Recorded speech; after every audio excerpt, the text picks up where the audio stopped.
Namaskar to all dear student of class 9. I am Shikha, your mentor, to help you in the completion of your syllabus, English syllabus of the book Beehive and Moments. आज हम Beehive book से जो हमारी main course book है उससे हम एक chapter start कर रहे हैं, चैप्टर नंबर 1.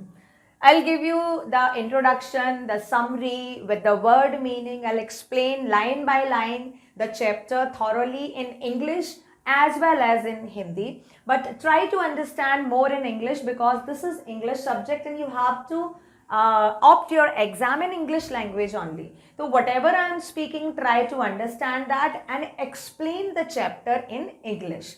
मैं आपको हिंदी में भी बताऊंगी जो भी हम पढ़ेंगे, बट आप कोशिश कीजिए कि आप अपने आप एक्सप्लेन कर पाएँ उस चैप्टर को इंग्लिश में, क्योंकि इंग्लिश में ही हमको इसके आंसर लिखने हैं, इंग्लिश में ही हमको चैप्टर समझ में आना चाहिए. तो चलिए शुरू करते हैं. सबसे पहला जो चैप्टर है Beehive मेन कोर्स बुक का, वो है द फन दे हैड. सबसे पहले लिटरल मीनिंग देखते हैं चैप्टर का. Literal meaning is called word by word meaning देखते हैं. The fun, everybody know what is fun. They had. They has come for the character of this story. They किसके लिए आया है? जो इस चैप्टर के कैरेक्टर हैं उनके लिए, कि मतलब उनके पास कुछ एंजॉय करने के लिए था. Had is showing past, यानी कि उन्होंने कुछ एंजॉय किया या उनके पास कुछ सोर्सेस थे जिससे वो एंजॉय किया करते थे. Before you read the story we shall read is set in the future. When books and schools are, as we know now, them will perhaps not exist. तो अभी हम इस चैप्टर में उन स्कूलों के बारे में या उस चीज़ के बारे में पढ़ेंगे जिसकी हम इमेजिनेशन कर सकते हैं, जिसको हम सोच सकते हैं. Means those things really don't exist in the real world. Real world में वो चीज़ें नहीं होती हैं, उनको आप सिर्फ फ्यूचर में इमेजिन कर सकते हो, बट इनको एग्जिस्ट नहीं करती हैं. किस में नहीं करती हैं? लाइक हमारा जो रियल वर्ड है, जो आज का वर्ड है, उसमें एग्जिस्ट नहीं करती. How will children study then? The diagram below में give you some ideas. Future में बच्चे कैसे पढ़ेंगे अगर उनके पास बुक्स या स्कूल्स नहीं होंगे जैसे अभी हमारे पास हैं? तो जो फ्यूचर के बच्चे हैं वो कैसे पढ़ेंगे? तो ये चैप्टर उसी के बारे में है. मीन्स अब आपको थोड़ा सा आइडिया लग गया होगा कि this chapter is just talking about the future school. Which type of schools would be there in the future, okay, and books and school, the authentic or the traditional form जो हम लोग जैसे हम use करते हैं. मैं teacher हूँ, आप स्टूडेंट हैं, हम लोग पढ़ रहे हैं. अगर ऐसा फ्यूचर में नहीं होगा तो क्या होगा, इसके अलावा क्या हो सकता है? यहाँ पे एक छोटा सा डायग्राम दिया गया है, पहले इसको डिस्कस करते हैं. In this diagram the main heading is schools of the future, यानी कि इसमें फ्यूचर के स्कूल्स के बारे में बताया गया है. कैसा होगा? लर्निंग थ्रू कंप्यूटर्स, उसमें ये सबसे पहला पार्ट है. उसमें जो स्टडी होगी, जो लर्निंग होगा, वो कैसे होगा? कंप्यूटर के थ्रू होगा. ठीक है. Virtual room, virtual you can say the imaginary. ठीक है, वर्चुअल का आप फॉर्म लिख सकते हो. वर्चुअल मीन्स इमेजिनरी, यानी कि वहाँ पे जो भी चीज़ें होंगी वो सब इमेजिनरी होंगी, वो रियल वर्ल्ड में एग्जिस्ट नहीं करती. आप उनके बारे में सोच सकते हो. इस डायग्राम में आप देखो, one girl is sitting on the chair before a PC, okay, and all this LED is there, robotic one small robot is there, CCTV camera and other all the technical devices are there. Means this complete room is filled with the technical devices. हर चीज़ technical है. मतलब सिर्फ लड़की है जो human है, otherwise everything in the room is technical. तो ये एक वर्चुअल क्लासरूम हुआ, इमेजिनरी क्लासरूम हुआ, जिसमें हम चीज़ों को इमेजिन कर सकते हैं. Schools of the future is also having the robotic teacher. अब स्कूल है तो टीचर तो होंगे. किस तरह के टीचर हैं? Robotic teacher. मीन्स अभी हम लोग जहाँ पढ़ते हैं human teachers are there, but यहाँ पे हमारे स्कूल ऑफ फ्यूचर में कैसे टीचर होंगे? रोबोटिक टीचर्स होंगे. और moving E tax. E tax is called electronic. E tax का मतलब क्या होता है? ई का मतलब क्या होता है? इलेक्ट्रॉनिक. टेक्स्ट का मतलब जो भी आपका मैटर आ रहा है. तो वहाँ पे वर्चुअल क्लासरूम में आप कैसे पढ़ोगे? स्कूल ऑफ फ्यूचर में स्क्रीन पे टेक्स्ट मूव करेगा और आप अपनी स्टडी कंप्लीट करोगे. So this was the we can say ना द ओवरव्यू, और एक तरह से आउटलुक है कि हमारे फ्यूचर के स्कूल में क्या क्या हो सकता है. तो हम बोल सकते हैं ये chapter about the or on the base of the imagination of different student. If I'll ask you what you want in your future school, you can say so many other things. तो उसी पे आधारित है. In pairs, discuss 3 things that you like best about your school. तो यहाँ पर कुछ task भी दिए गए हैं. 3 चीजें आपको ऐसी डिस्कस करनी है जो आपको सबसे अच्छी लगती हैं अपने स्कूल के बारे में. And 3 things about your school that you would like to change. और 3 चीजें ऐसी लिखनी है जो आपको स्कूल की अच्छी नहीं लगती हैं या लगती हैं बट आप उनमें उसको चेंज चाहते हो. तो this is one of the task based on your choice. यहाँ पे कोई भी रूल्स एंड रेगुलेशन या कोई भी गाइडलाइंस नहीं है, आप अपने अकॉर्डिंग दे सकते हो. Have you ever read words on the television? Have you ever read the words on a television or computer screen?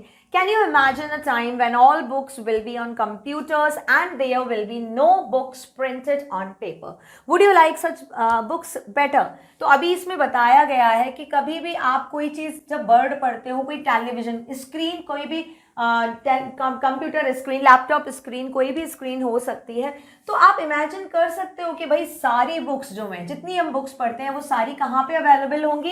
Computers में. And there will be no books printed. अभी हमारे पास जो बुक्स होती हैं वो कैसी होती हैं? Printed on the paper. लेकिन फ्यूचर स्कूल में कोई भी बुक नहीं होगी जो पेपर पे प्रिंट होगी. सारी हर तरह के सब्जेक्ट्स की book they will available on the computer. तो this type of books really you like to read or not? Again, this point is also based or ask about your preference. इसका answer भी आप अपने preference के according दे सकते हो. Next चलते हैं. अब स्टार्ट होता है हमारा पैराग्राफ. बी हाइव में जितने भी चैप्टर्स हैं they all are divided in paragraphs. Okay, means it is very easier and we can say ना logical and practical manner of reading the chapter. बहुत सारा बड़ा चैप्टर को देख के सम टाइम ना मोनोटोनियस बोरिंग फीलिंग आने लगती है, but if the chapter is divided in 1 or 2 or 3 paragraphs ना तो थोड़ा ईजी हो जाता है, इंटरेस्ट बढ़ जाता है. फर्स्ट पैराग्राफ इस चैप्टर का देखते हैं. Margie even wrote about it that night in her diary. First character we found here that is मार्गी.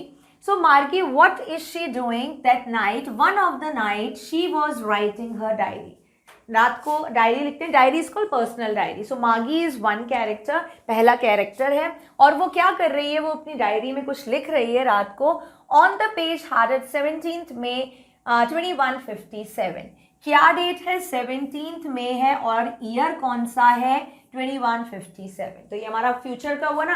अभी हम लोग 21st सेंचुरी में चल रहे हैं, ठीक है, 2022. और ये क्या है? 2157. काफ़ी बहुत ज़्यादा 100-150 साल आगे की बात कर रहे हैं यहाँ पे. तो उसने क्या लिखा?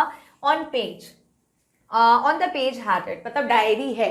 फ्यूचर में ऐसा नहीं कि पेपर टोटली बंद हो गए. डायरी है जो पेपर्स की बनी है, वो लिख रही है एक पेपर पे. क्या लिख रही है? She wrote today Tommy found a real book. Now this is the second character, Tommy.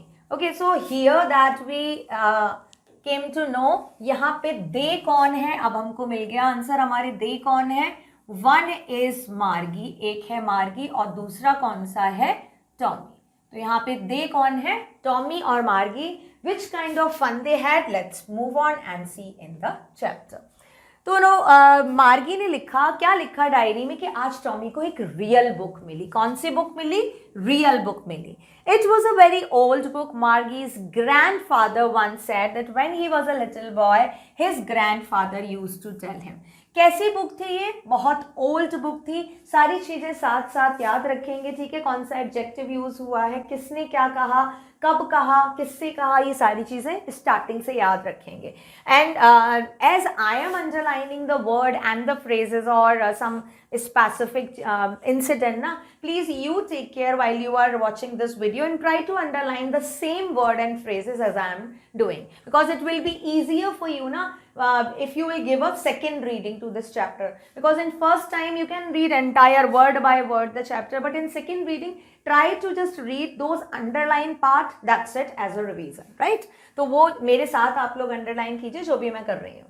मार्गीज grandfather, और कौन है यहाँ पे? ये देखो हमारा तीसरा कैरेक्टर आता है मार्गीज ग्रैंडफादर. ओके, ये सारी चीजें हम पॉइंट्स में भी आगे पढ़ेंगे. Don't worry about that. अभी मैं आपको सिर्फ एक एक्सप्लेनेशन दे रही हूँ, prose explanation. Don't write, no need to write anything right now. अभी कुछ भी लिखने की जरूरत नहीं है, सिर्फ अंडरलाइन करो and the meaning that I am writing, if you want you can write those meaning, that's it, nothing else. तो जो मार्गी के ग्रैंडफादर हैं उन्होंने बताया कि वो जब बहुत छोटे बच्चे थे तो जो उनके ग्रैंडफादर थे, फोर्थ कैरेक्टर आ गया, यानी कि ग्रैंडफादर के ग्रैंडफादर. तो हम ये बोल सकते हैं ये कौन हो गए, अगर ये ग्रैंडफादर के ग्रैंडफादर हैं तो ये कौन से ग्रैंडफादर हुए, ग्रेट ग्रैंडफादर. ठीक है, ग्रेट ग्रैंडफादर. तो यहाँ पे फोर्थ कैरेक्टर हमारा क्या आया, ग्रेट ग्रैंडफादर. उन्होंने उनको बताया, told him that there was a time. उनके टाइम पे एक टाइम था, उनके समय में क्या होता था, when all the stories were printed on the paper. कब होती थी, जितनी भी स्टोरीज होती थी वो किस पे प्रिंट होती थी, पेपर पे प्रिंट होती थी. तो who told to whom, Margie's grandfather told to Margie that his grandfather told him that in their time all the books were printed on the paper.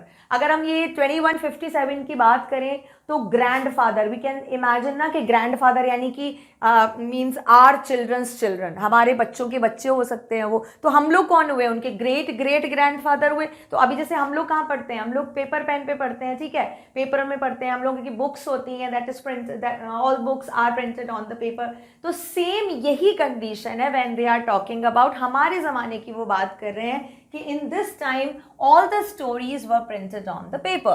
Then turn the pages which were yellow and crinkly. Paper कैसे थे, yellow और crinkly. Paper yellow कब हो जाते हैं, when the book became old. Real book मिली है Tommy को, वो बुक कब की है, हमारे टाइम की है. If we are going to keep any book safe अभी राइट नाउ, अगर हम अभी रखते हैं और उसको 100-150 ईयर्स बाद देखते हैं तो ऑब्वियसली कुछ तो चेंजेस आएगा ना उसमें. The pages will turn yellow and crinkly. What is the meaning of crinkly, with many folds and lines. बार बार उसको जब फ्लिक करते हैं तो क्या, जहाँ से आप फ्लिक करते हो वहाँ से थोड़ा सा फोल्ड पड़ जाते हैं, तो वो फोल्ड जो होते हैं वो बहुत डिफिनेट हो जाते हैं, इंट्रिकेट हो जाते हैं, मतलब एकदम से बहुत अच्छी तरह से दिखाई देने लगते हैं. That is called crinkly. और थोड़े से कड़क हो जाते हैं, ऐसा लगता है कि पेज अभी टूट जाएंगे क्योंकि वो बहुत ओल्ड है. तो यहाँ पर वो बता रही है कि पेजेस कैसे थे जो उसको बुक मिली थी, येलो एंड क्रिंकली पेजेस थे उस बुक के. And it was awfully funny. Awfully is called terribly. Terribly, ठीक है, बहुत ज़्यादा कैसे थे, फनी थे. मार्गी को बहुत ज़्यादा फनी लग रही थी वो book. To read the word that stood still instead of moving the way they were supposed to. वो कैसे थे, जितने भी वर्ड्स थे वो क्या कर रहे थे, वो बिल्कुल स्टिल थे. स्टिल मत का मतलब क्या हुआ, विदाउट मूवमेंट, कोई भी मूवमेंट उनमें नहीं हो रहा था. अभी हमने जो डायग्राम देखा था उसमें Margie was sitting in a virtual room and just study through the computer screen. फिर हमने देखा था e text. E text was when the text were moving, एक प्लेस से दूसरे प्लेस पे मूव कर रहे हैं, आप उनको स्क्रॉल कर सकते हो up down left right. But यहाँ बुक में क्या है, बुक में तो once the whatever the word you have printed that word will remain at that place only, वो मूव थोड़ी करेगा. तो ये चीज मार्गी को टेरेबली, बहुत ज्यादा फनी लग रही थी कि बुक में जितने भी वर्ड्स लिखे हुए थे वो सारे एक ही जगह पे थे, वो मूव नहीं कर रहे थे. Then on a screen, you know, on a screen क्या होता है, words are movable, text move करते रहते हैं. But print book में कैसे थे, बिल्कुल fix थे. You know, and then when they turned back to the page before, it had the same word on it that it had when they read it the first time. और फिर क्या, जब उन्होंने दोबारा पेज को वापस पलटा, suppose they have just reached on page number 10, ठीक है, page number 10 पे again they turn to back 4 or 5 pages, then they found the same word written over there at the same place. If you are going to read in the computer screen, जब हम mobile में या screen में पढ़ते हैं तो maybe it's very hard that once you read the word ना, और जो भी टेक्स्ट पढ़ता है वो आपको दोबारा वहीं पे मिले, कहीं ना कहीं अप या डाउन हो जाता है, यानी कि उनका जो प्लेस है वो कैसा हो जाता है, मूवेबल। बट यहाँ पे उसने श्योर होने के लिए देखा, फिर से पेजों को टर्न किया, उसने क्या देखा कि द वर्ड, सेम वर्ड, जो सेम वर्ड थे वो कहाँ पे थे, when they read the first time they were at the same place.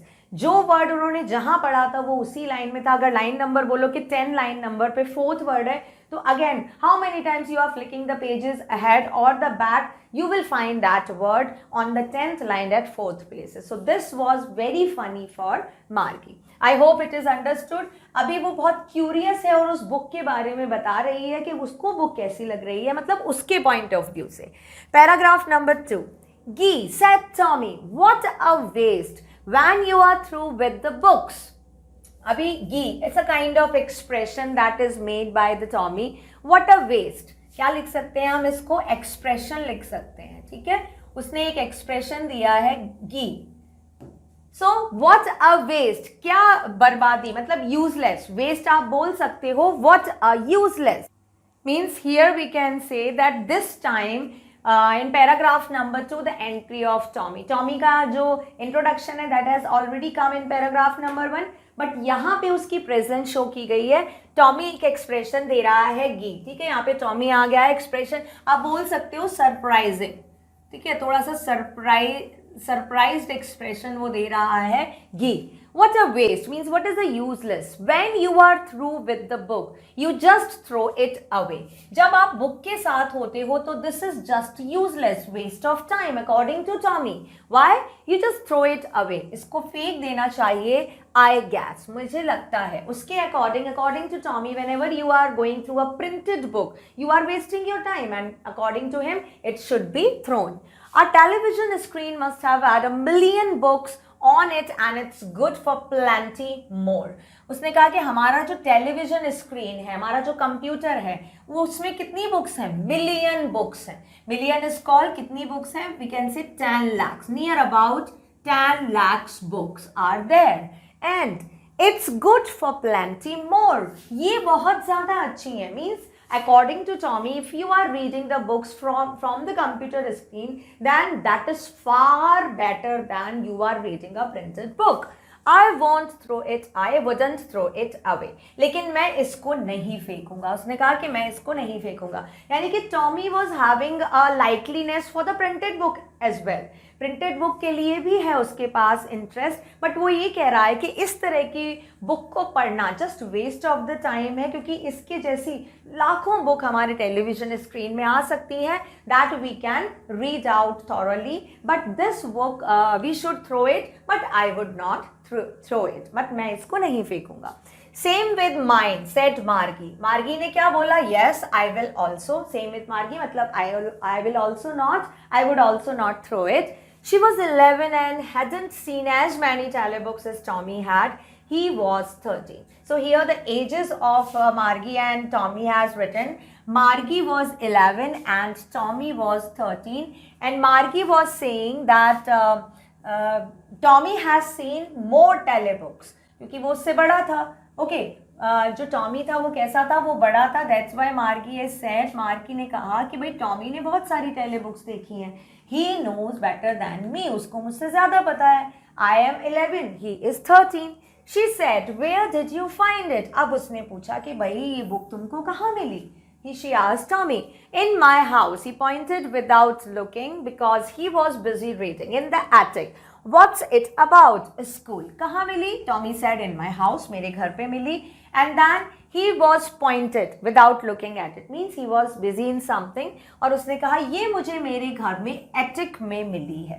He was busy in reading. वो read कर रहा था, पढ़ रहा था बुक को, but उसने कहा कि कहाँ मिली? attic. Attic is a space just below the roof used as a storeroom. ठीक है, जहाँ आपने देखा ना हट शेप वाले घर होते हैं, तो ज़्यादातर जहाँ पे हट शेप आता है वो जो अपर एकदम पार्ट होता है सीलिंग के बिल्कुल नीचे, टेरिस के रूफ के बिल्कुल नीचे, उसको स्टोर रूम बना दिया जाता है। वो पार्ट एटिक कहलाता है, जो सबसे ऊपर होता है ज़्यादातर स्टोरी में। व्हाट इज अबाउट, ये किसने पूछा? ये कहा मार्गी ने। मार्गी ने, क्योंकि टॉमी की बुक थी, उसको पता था किसके बारे में है, तो टॉमी क्या बोलता है? स्कूल, यानी कि ये बुक किसके बारे में है? स्कूल के बारे में है। Paragraph number 3, Margie was scornful. School, what's there to write about school? I hate school. Scornful आप बोल सकते हो means a kind of feeling that is disinterest. ठीक है, disinterest, जहाँ पे आपका जिस चीज में इंटरेस्ट नहीं होता है उसको शो कर रहा है, तो ये डिसइंटरेस्ट, स्कॉर्नफुल, और we can say contemptuous. Contemptuous, scornful, school means अभी हमको पता चलता है कि I hate school. Who hate school? Margie hate school. Margie को स्कूल अच्छा नहीं लगता था, इसलिए उसने कहा कि भाई स्कूल के बारे में भी कोई बुक लिखता है, हाउ डिसइंटरेस्टिंग. कौन लिख सकता है भाई? व्हाट्स देयर टू राइट, क्या लिखने को है स्कूल के बारे में? मार्गी ऑलवेज हेटेड स्कूल. मार्गी हमेशा हेट करती थी स्कूल से, but now she hated it more than ever. But right now she hated more. The mechanical teacher had been giving her test after test. Why? Because her mechanical teacher was giving test after test in the subject geography, and she had been doing worse and worse. Worse is the second degree of bad. Okay?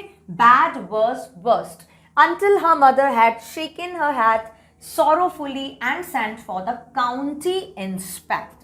So this is one complete sentence. Let's break it and just try to understand. Why Margie was hating the school? The reason has been given here, that Margie was having one mechanical teacher, as we have seen in the diagram. In those days robotic teachers were there. तब कौन से future school में कौन से teachers थे? Robotic. तो robotic को आप मैकेनिकल भी बोल सकते हो. तो मार्गी का भी एक मैकेनिकल टीचर था, एंड वो उसको बार बार क्या दे रहा था? Test after test. So many test he used to give. और वो कौन सा मैकेनिकल टीचर था? सब्जेक्ट क्या था? ज्योग्राफी. इस वजह से क्या हो रहा था, जो मार्गी की परफॉर्मेंस थी वो कैसी होती जा रही थी? बहुत खराब. वर्स इज कॉल्ड, ज़्यादा खराब होती जा रही थी. अभी उसकी मदर जो आती है उनके पास, and he shaken her head, और उसको बोलती है सॉरोफुली सैड, कि Margie just don't be sad. Sorrowfully is called with sadness. तो means Margie was sad. If I will give you test after test, आपके हर रोज स्कूल में एग्जाम हो तो क्या होगा? यू बिकम डिसअपॉइंटेड ना.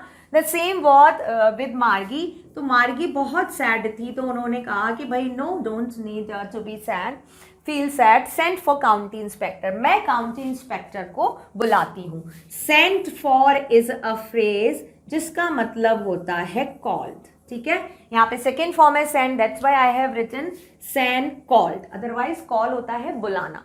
काउंटी इंस्पेक्टर आप बोल सकते हो, क्या हो सकता है ये? मैकेनिक. जो मैकेनिक होते हैं, जिसको हम बोलते हैं भाई हमारे घर में कोई टेक्निकल डिवाइस खराब हो जाती है तो हम किसको बुलाते हैं? Either you will take the technical device to the market and put off, और you will bring the mechanic और कॉल मैकेनिक. तो उसकी मदर ने कहा कि भाई कोई प्रॉब्लम नहीं है, please don't feel sad, I am calling the mechanic और काउंटी इंस्पेक्टर. क्यों बुलाना था? क्योंकि मार्गी थोड़ा परेशान थी. उसको ऐसा लग रहा था जैसे कि ज्योग्राफी का जो मैकेनिकल टीचर है, जो रोबोटिक टीचर है, उसमें कुछ प्रॉब्लम आ गई है. बहुत जल्दी जल्दी उसको टेस्ट मिल रहे थे, जिससे उसकी परफॉर्मेंस थी वो थोड़ी सी खराब हो गई थी. पैराग्राफ नंबर 4 पढ़ते हैं. He was a round little man with a red face and a whole box of tools with dials and wires. He किसके लिए आया है यहाँ पर? काउंटी इंस्पेक्टर के लिए आया है. याद रखेंगे, अभी जस्ट आफ्टर हमने पढ़ा था, तो ये ही किसके लिए आया है? काउंटी इंस्पेक्टर, या मैं कंट्री लिख रही हूँ, this is county, just wait, county inspector. आप मैकेनिक भी बोल सकते हो. तो काउंटी इंस्पेक्टर का एक physical description is given over here. कैसा था वो? छोटा था, राउंड लिटिल मैन, थोड़ा स्टाउटी फैटी था, रेड फेस था उसका, एंड उसके पास एक बॉक्स था. किससे भरा था? टूल से, डायल्स और wires. Dials, we can say so many type of screws and tools, different kind of tools and wires थे.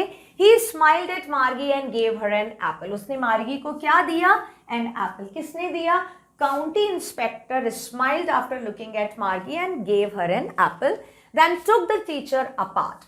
Teacher को apart ले गया. Apart is called away. Teacher का मतलब क्या है यहाँ पे? ज्योग्राफिकल मैकेनिकल टीचर, जो ज्योग्राफी का मैकेनिक टीचर, रोबोटिक टीचर था, उसको वो दूर ले जाता है, मतलब उसको चेक करने के लिए ले जाता है. Margie had hoped he wouldn't know how to put it together again. Margie को क्या लग रहा था भैया कि उसको पता नहीं होगा कि इसको कैसे फिक्स करना है, मतलब जो उसके पार्ट्स जो ठीक से वर्क नहीं कर रहे थे उसको कैसे फिक्स करना है उसको नहीं पता होगा. But he knew how all right, लेकिन उसको पता था कैसे उसको फिक्स करना है. And after an hour or so there it was again. सिर्फ 1 घंटे के बाद he had to bring it back. 1 घंटे के बाद काउंटी इंस्पेक्टर या मैकेनिक ने रोबोटिक टीचर को चेक किया और उसको वापस ले आया. Large and black and ugly. And how was the mechanical teacher? That was a large, black and ugly. ये किसके बारे में बात हो रही है? ये तीनों चीज़ें जो हैं वो किसके बारे में बता रही हैं? स्क्रीन, जो कंप्यूटर स्क्रीन होती है उसके बारे में बता रही हैं. बिकॉज मार्गी यूज टू हेट टीचर ना, टीचर एंड स्कूल, तो टीचर की कोई चीज़ भी उसको पसंद नहीं आ रही थी. तो स्क्रीन के बारे में वो ऐसा बोल रही, बहुत बड़ी सी, काली सी, अगली, नॉन ब्यूटीफुल, ठीक है, वो चीज़ थी. With a big screen on which all the lessons were shown and the questions were asked. जो भी बिग स्क्रीन थी, इस तरह से जो बिग स्क्रीन थी उसमें बहुत सारे क्वेश्चन, सारे लेसन, एक तरह से उनका पूरा स्टडी मटेरियल था वो, that use to come on the screen. They have to read out from the screen, then the questions were given through that screen only and then ask the answer. सारी काम, सारी चीज़ें उसी screen से होती थी, तो इसीलिए उसको वो चीज़ हेटफुल लगती थी. दैट वाजंट सो बैड, वो इतना भी बुरा नहीं था. द पार्ट मार्गी हेटेड, मतलब ये जो पूरा पार्ट था, स्क्रीन का पार्ट था जहाँ पे सारी इंफॉर्मेशन विजिबल थी, questions were asked, answers have been given, वो जो पार्ट था वो उसको इतना ज़्यादा बुरा नहीं लगता था. But the part Margie hated most was the slot where she had to put the homework and test paper. सबसे ज़्यादा उसको क्या बुरा लगता था उस रोबोटिक टीचर में, उस स्क्रीन में? स्लॉट. स्लॉट का मतलब आप बोल सकते हो 1 पार्ट और 1 गैप, ठीक है, 1 गैप और प्लेस, कुछ थोड़ी सी जगह या प्लेस है that is given in that and from that place ना she has to insert the test papers and homework. वो उसमें insert कर देती थी, जैसे हमारा ATM मशीन होता है, we have to insert the card and then the money came out. So the card slot, the money slot जो जगह होती है, that is called slot. तो she has to insert the homework and test papers. तो उसको वो जो part था वो सबसे ज़्यादा बुरा लगता था. She always had to write them out in the punch code they made her learn when she was 6 years old. तो ये it is given here, given space, time, position. उसको जो आंसर्स थे, जैसे हम लोग लिखते हैं, we are writing in the form of languages, Hindi में या इंग्लिश में, डिफरेंट लिखते हैं लैंग्वेजेस में, बट उसको वहाँ पे आंसर्स कैसे लिखने होते थे? पंच कोड में. तो हम बोल सकते हैं ये नंबर जो थे, जितने भी नंबर्स थे पंच कोड, तो नंबर फॉर्म में जो थे, नंबर्स विथ होल्स, आप ये बोल सकते हो, नंबर्स विथ होल्स या टेक्स्ट विथ होल्स, जिसमें पंच, जैसे पंचिंग मशीन होती है, आप उसको पुश करोगे तो पंच होल हो जाता है, तो उनको वैसे ही आंसर करना पड़ता था. शी वॉज, और ये चीज़ उसने कब सीख ली थी? जब वो 6 years ओल्ड थी. यानी कि हम लोग भी जब एग्जाम देते हैं, जब आप लोग क्लास 1 में आते हो 6 और 7 तक, तो the child is able to write the things and child is able to read out the test paper. इतना पढ़ना लिखना आ जाता है उसको. The same is here with the Margie, that she came to know about the punch code when she was 6 years old. अभी वो 11 years की है. And the mechanical teacher calculated the marks in no time. जैसे ही वो अपना homework जो थी slot में डालती थी, मैकेनिकल जो टीचर थे वो कैसे कर देते थे? With in no time, in seconds he gave the answers या रिजल्ट. तुरंत कंप्यूटर स्क्रीन में तो आप डालो और तुरंत रिजल्ट आ जाता है, सेम एज विथ मार्गी. तो till here we have completed that Margie was hated the school. What exactly she was hating? She was hating the part, the slot, the space from where she has to insert the test paper or homework, and within no time the computer screen just showed the result. That part of the computer of the teacher was hated by Margie the most. तो पंच code उनकी अपनी एक language थी और वो जो slot था वो होमवर्क को भेजने का स्पेस था. पैराग्राफ नंबर 5 पे बढ़ते हैं. The inspector had smiled after he was finished and patted Margie's hat. Inspector county inspector के लिए आया है, उसने जब काम फिनिश कर लिया उसने स्माइल किया और मार्गी के हेड को पैट किया ऐसे, लाइक दिस, ठीक है, छोटी बच्ची का. He said to her mother, it's not the little girl's fault Mrs Jones. ये देखो, ये आया हमारा फिफ्थ कैरेक्टर. अभी हमने 4 पढ़ लिए थे, Margie, Tommy, Margie's grandfather, grandfather's grandfather and Mrs John. Fifth character. उन्होंने कहा कि भाई ये छोटी बच्ची की फॉल्ट नहीं थी, फॉल्ट इज कॉल्ड मिस्टेक, उसकी मिस्टेक नहीं थी ये जो बार बार टेस्ट दिए जा रहे थे. I think the geography sector was geared a little too quick. Geared का मतलब होता है एक्सिलरेट, ओके, या टू मैनेज द स्पीड. आप बोल सकते हो, क्या हो सकता है इसका मतलब, टू अरेंज या manage I am writing to manage the speed. Gear से क्या करते हैं आप अपने व्हीकल में, गियर से स्पीड को मैनेज करते हैं ना, टू मैनेज द स्पीड. उन्होंने कहा कि जो उनका ज्योग्राफी सेक्टर था, जो ज्योग्राफी टीचर था, उसका जो गियर था, उसकी स्पीड थी वो थोड़ी सी क्विक हो गई थी, थोड़ी फास्ट हो गई थी. दोज थिंग्स हैपन समटाइम, कभी कभी ये हो जाता है, adjusted to a particular standard और लेवल. किसी बेसिक लेवल पे या स्टैंडर्ड पे उसको एडजस्ट कर देना, that is called gear. I have slowed it up to an average 10-year level. County inspector ने कहा मैंने उसको फिक्स किया. क्या चीज उसने फिक्स किया, उसने कहा कि मैंने उसका लेवल जो है वो स्लो कर दिया है up to a 10-year level. Margie was 11, तो 10 to 11 ईयर के स्टूडेंट के अकॉर्डिंग जो टेस्ट आने चाहिए, जो इंफॉर्मेशन आनी चाहिए, वो नहीं आ रही थी. That was up to the level and that's why Margie was not performing well in the geography. तो अभी काउंटी इंस्पेक्टर ने क्या किया, द प्रॉब्लम ही हैज फिक्स, और उसको गियर को जो है वो स्लो डाउन कर लिया. अभी वो जो गियर था वो लेवल के अकॉर्डिंग था, according to Margie. Actually the overall pattern of a progress is quite satisfactory. If we see that Margie was really doing satisfactory. उसका जो ओवरऑल पैटर्न था, जैसे हमारा report card will tell you कि भाई how you have done in all the subject. Overall pattern means in all the subject. तो उसका वो जो था सेटिस्फैक्ट्री था and he patted Margie's head again. If I'll ask you the question, how many times county inspector patted Margie's head, then you will say 2 times. ठीक है, after fixing the mechanic teacher of geography. So here we have completed paragraph till paragraph 5. यहाँ तक हमको पता चला कि कैसे mechanical teacher में प्रॉब्लम आ गई थी ज्योग्राफी सेक्शन में, फिर उसकी माँ ने काउंटी इंस्पेक्टर को बुलाया and he fix the problem. Margie was disappointed. She had been hoping that would take the teacher away altogether. अभी मार्गी क्या थी, मार्गी को अच्छा नहीं लग रहा था, मार्गी अभी भी सैड थी. क्यों सैड थी भाई, वो डिसअपॉइंटेड इज कॉल्ड सैड थी. उसको क्या लग रहा था, now the teacher is going away. They had once taken Tommy's teacher away for nearly a month because the history sector had blanked out completely. अभी उसको याद आता है कि एक बार टॉमी के टीचर के साथ हुआ था. कौन सा टीचर, हिस्ट्री. तो अभी हमने देखा कितने सब्जेक्ट आ चुके हैं, ज्योग्राफी, हिस्ट्री, 2 सब्जेक्ट के बारे में बात हो चुकी है. यहाँ पे टॉमी के हिस्ट्री टीचर में खराबी आ गई थी. क्या हो गया था, इट हैज कंप्लीटली ब्लैंक्ड, पूरा ब्लैंक हो गया था.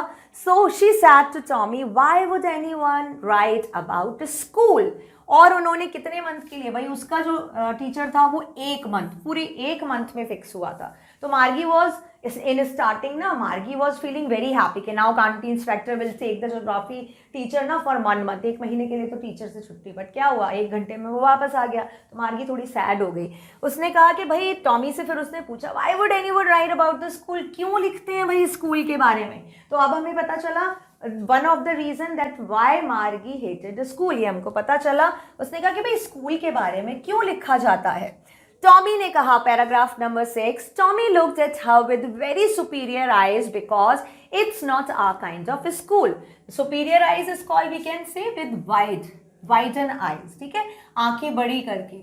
उसने बोला कि भाई वो जो उनके स्कूल थे वो हमारी तरह नहीं थे, वो डिफरेंट काइंड ऑफ स्कूल थे. स्टूपिड उसने, किसने बोला स्टूपिड, टॉमी टोल्ड टू मार्गी, या टॉमी एड्रेस्ड स्टूपिड टू मार्गी. This is the old kind of school that they had hundreds and hundred years ago.